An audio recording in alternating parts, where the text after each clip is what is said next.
What's up, guys? We have a game against Sokovsky from India 2023. And normally in my games, I run into time trouble. I take a long time to think. For some reason, I blitzed out this entire game, and it shows in my accuracy 67%. Really bad. So I should definitely think more. Let's go over the game. Again, we go with this setup, with g6 into the Pirc. He goes for the classical knight f3. So now that he didn't do any aggressive setup, we just put our bishop to g7. He brings the bishop out on this diagonal. We just castle. Now he brings his bishop back, because if he didn't, I would take this pawn. He would take a knight, and then I would push this pawn, forking the bishop and knight, winning my piece back. And it's a way for black to open up the position a little and trade a piece. So he steps out of the way of that. I just develop my bishop with a pin on the queen, on the knight, I mean. He says, what are you going to do with the bishop? I take. He has to take with the queen. Now I can develop my knight to c6 with tempo.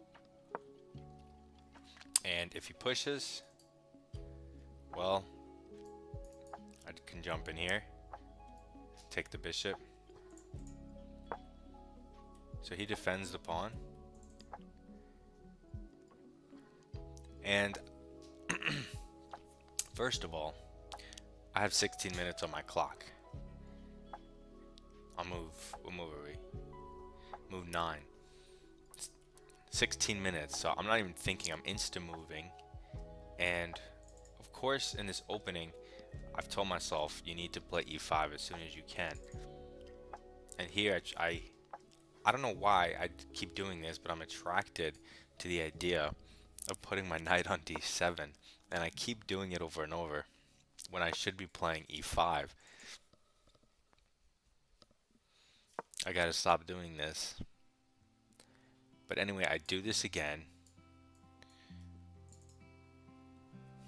I'm gonna start learning to play e5, but here I do it again. But now it's bad just because he long castles and the rook defends it again. And I don't have my whole c6 b5 in already. It just doesn't look good. It's wrong. I should have played e5.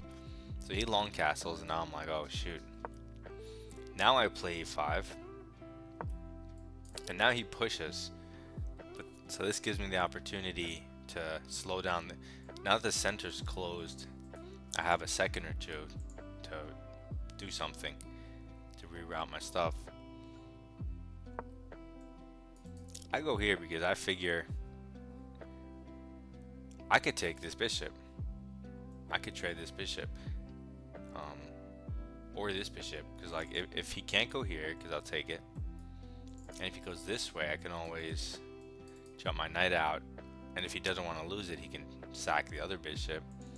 But I get a bishop, trade some pieces, make some space. I also could go like 97 and maybe f5, maybe better. But I think best they wanted knight into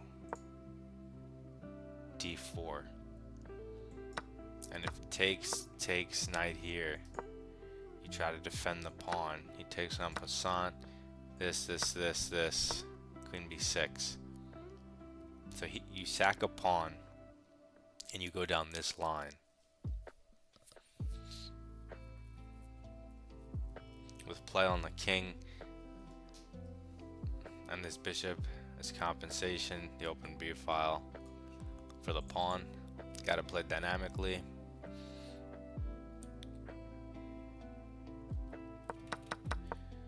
That's interesting. I did not put my knight there and do that and sack a pawn and all that. Instead, I decided to hunt the bishop because it made sense. But now he goes g4, so I don't really have any more ideas of f5 anytime soon.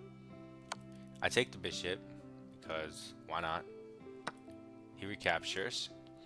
And now there is this nice move, queen to h4, which stops the pawn's advance. I mean, if he wants the queen trade, that's never a problem for you then. And he can't kick it without taking a lot of moves, like queen over, pawn up, bishop back, so you're gonna have time to do stuff. It's just a really nice move to throw in. What did I do? I said, okay, I'm kind of stuck. I need to develop my stuff and get it out there. I'll just throw my knight out here, but I'm not sure I really like that move.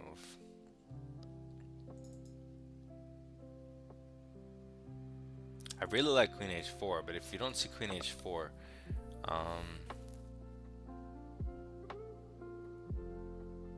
what else? What else that really makes sense?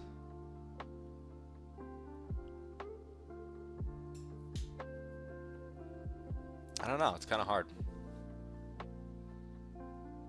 It's really queen h4 that makes all the sense, because not only does it physically stop the pawn, but it also sets up this trade of dark square bishops to really damper white's action. So yeah, I mean, you really want to find queen h4 here.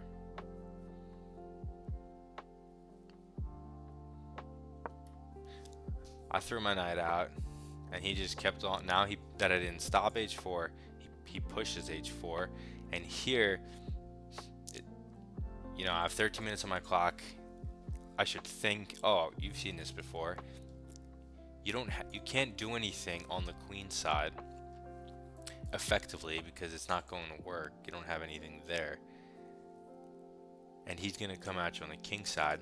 And the way to stop this is to play h6 so that whichever pawn he pushes, you push the other pawn and it stays closed. And it's protected, and you can move your king up if he attacks it. Did I do that? No. Instead, I fake attacked with a5, even though this is never going to work because he has doubled pawns that protect and a knight, and all I have is the rook. Like, there's nothing coordinating. It's a fake, you know, it's a bluff. So here it would have been really nice to have h6 in because you could push. So now, you know, I just have to let him take me if he wants to take me. Or I can continue with my bluff, which is what I do. a4, I'm coming at you with my pawn. Now he takes this knight for not sure why he took that knight. Well, we'll find out. I have to recapture. I guess he wanted to take this and target a pawn. And here, as many mistakes as I've made, I have this great move that gets me back in the game.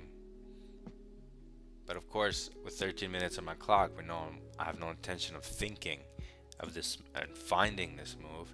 And it's an obvious move because the pawn is attacked. You can defend the pawn.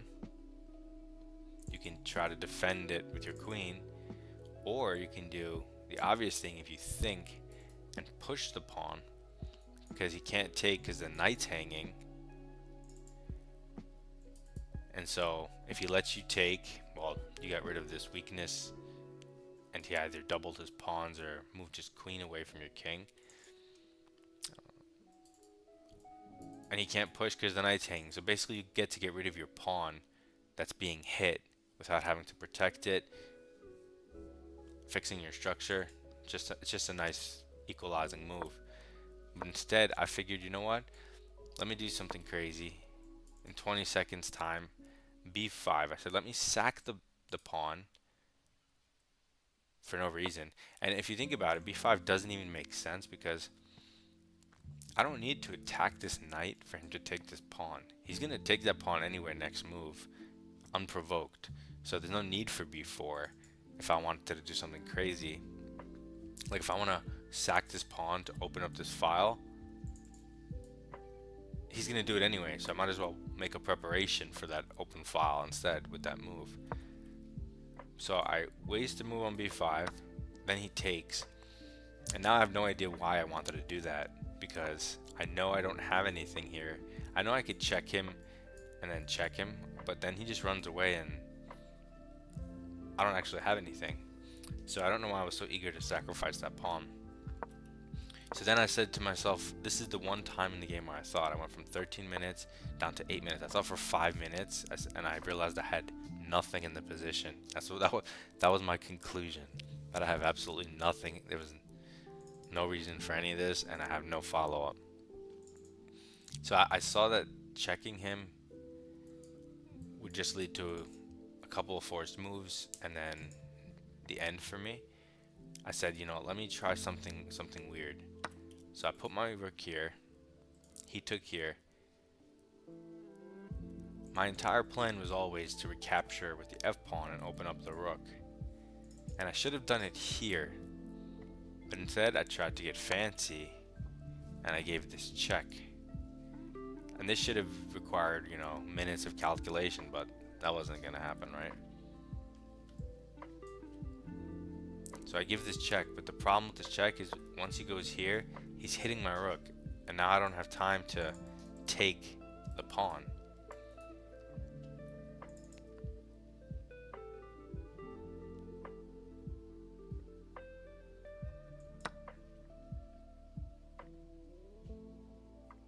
Knight e6. Oh, okay. So he goes here, and I don't know what to do, and I think I'm losing. And now I'm definitely losing. So in my head I'm like, I don't know what to do. Nothing that I'm calculating works. I don't have any legal moves that do anything. You know, I can only double my rooks. I can only sack my rook and this sack, and then there's no follow-up. You know, this bishop can't do anything. I have no legal moves here. So I said, let me go for broke. Throw a rook here. And for some reason, I only calculated he can take with the pawn, which is still winning for him. But I figured whichever way he takes, I'll hide my king. And next move, I'll checkmate him, but that doesn't even work because he can move his c-pawn. I don't know what I was thinking. Also, it's checkmate in 2 moves. So, there's that.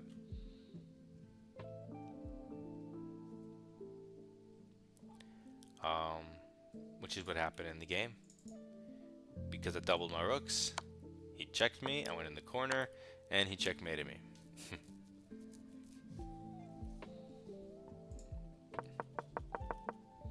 And that was just a very bad game. Okay, so here, e5, gotta play e5.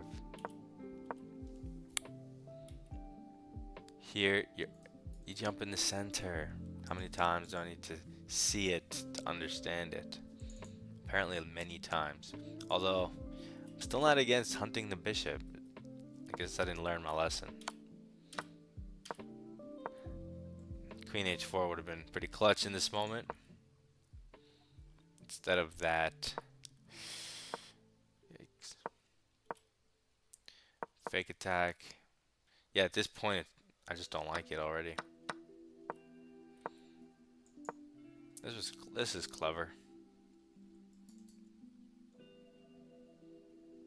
C4 was clever.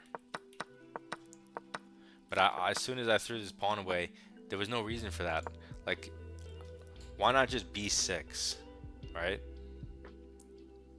Why couldn't I play something normal, like b6? Just defend the pawn from the knight. There's no reason to do anything crazy. Right, you can always defend the pawn and then push later. If you push, then you need to have calculated something to justify it. So that was a problem here. And then after that, none of this actually works tactically. You have to take the pawn here. But yeah, that's just the end. That's a total collapse. Instant collapse. Instant collapse once this pawn fell.